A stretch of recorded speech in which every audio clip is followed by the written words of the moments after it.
Sa iba pang balita, 2 miyembro ng Jewish community ang nasawi matapos ang isang pag-atake sa England. Nasawi rin ang suspect na may nakapulupot na pampasabog sa kanyang katawan pero napag-alamang peke pala. Tunghayan ang balitang abroad ni Son Santiago. Dalawa ang nasawi matapos ang isang pag-atake sa isang synagogue sa Manchester, England nitong Huwebes. Ang insidente ay kasabay ng pagdiriwang ng Yom Kippur ng mga Jews, isang pinakamahalagang araw sa kanilang kalendaryo.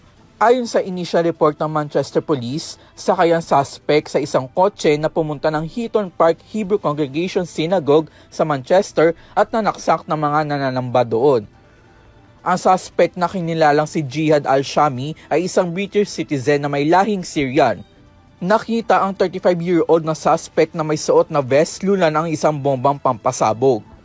Kinumpirma naman ng mga otoridad doon na hindi ito tunay na eksplosibo.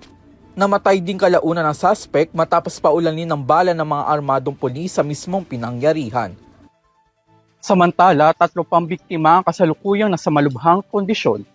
Bagamat wala pang tiyak na motibo, iniugnay naman ng pinakamataas na counter-terrorism officer ng England na isang terrorist incident ang pag-atake. Samantala, sa kabilang banda, nagpahayag naman ng pakikiisa si UK Prime Minister Keir Starmer at tiniyak ang mas mahigpit na seguridad sa mga Jews doon.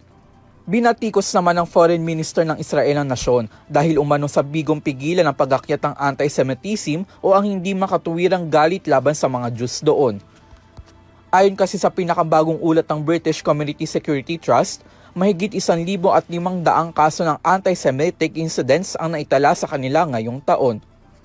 Para sa EuroTV News, ako si Son Santiago, sumasaludo sa bawat Pilipino.